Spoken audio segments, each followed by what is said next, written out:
Hey, it's Dr. Trish Leigh from the Neurofeedback Expert Program, and I'm back to talk with you about research-driven marketing strategies.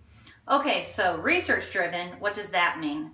You may or may not know that back in the day when pharmaceutical companies began selling ADHD medication to people, that is lay people, the parents of children with ADHD, they did a lot of market research and created ads that really converted, ads that made it so that parents bought the medications for their kids.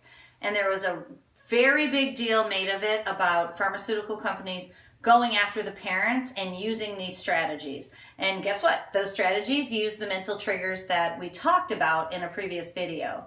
Well, I've developed ads based upon those ads and have used them many, many times. And I know how to use them so that they can help people invest in neurofeedback programs. So it's kind of taking a twist on pharmaceutical companies researching how to get people to buy the medications, but now lovingly try to get people to commit to neurofeedback training so that they can actually make their brains better instead of putting medication into the system to artificially make things better for a little while. Okay, so that's one idea behind how you can use research-driven marketing today. If you don't join us in the Neurofeedback Expert Program, you can look online and find those ads and create ones that have a similar feel to them using the same triggers. And if not, you can join us in the Neurofeedback Expert Program because we've done that for you and we've used them. We've found out which ones don't convert well and which ones really convert well to help people invest in your program. Okay, two more main points we need to talk about when we talk about marketing.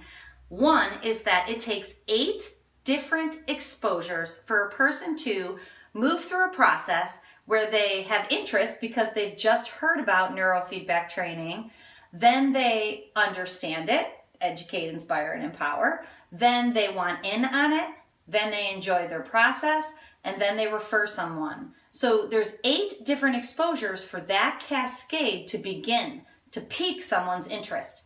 Then there's 7 steps with action steps underneath each one of them so that you can actually implement true actions that will hit those mental triggers in 7 steps within 8 different exposures to get people in your office. So it's all proven by research. So another thing you can do today, if you don't join us in the Neurofeedback Expert Program, is look online, just Google 7-step marketing process, and you'll start to understand what I'm talking about. And again, we've put those steps into place with specific action steps to help you move through that process in a very deliberate way to help people join you in your practice. Okay, another thing is a community awareness calendar. So this is about building relationships. You know, we don't want to market to people to totally sell them something. Like I said in a previous video, we're marketing to people so that we can get them interested in their QEEG brain map, make them want to know what's in that map, and then make them want to know what they can do to help themselves. And we do that by building relationships with people and with other organizations and professionals in your community. That's how you establish yourself as the neurofeedback expert. And I've created a community awareness calendar that you can utilize with every month of the year. And honestly, I don't do it every month of the year. I have very deliberate points on a seasonal calendar that I contact different organizations, therapy companies, pediatric offices, geriatricians, and I go and I teach them about QEEG brain mapping and neurofeedback.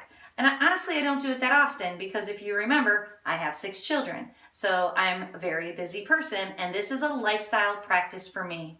I want to be able to help people through mapping and neurofeedback, but I also have to be able to live the life that makes me happy being able to raise my children. Lifestyle practice. So it's about building relationships. And remember how we do that. It has to be salient. What you say to these people in different organizations and the people in the community has to have meaning to them. So for example, yesterday I did a lunch and learn at a therapy company that's just a few minutes from my office. It was 20 therapists, occupational therapists, speech language pathologists, physical therapists. So if you remember, I'm licensed as a speech language pathologist, and that's how I began. So I can relate to all of these people. I was teaching them how they can increase their therapy outcomes by teaching their patients and about knowing themselves how brains operate. So I taught them about brain speeds and how brains are supposed to be able to move through them, and how brains can get jammed in a gear and what happens then. Lots of head nods from the audience. They were really interested to know the information, and then I'm offering a webinar to their clients. It's all giving them information to help them help their children and themselves.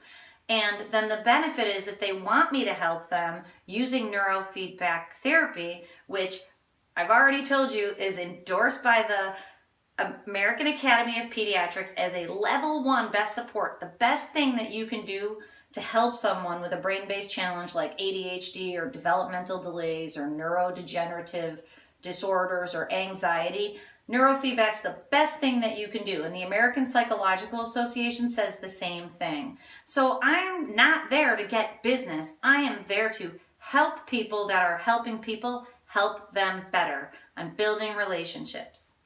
Okay, so don't forget to like and subscribe to my channel below so that I can help you change brains, improve lives, and make money doing it, because this world needs it.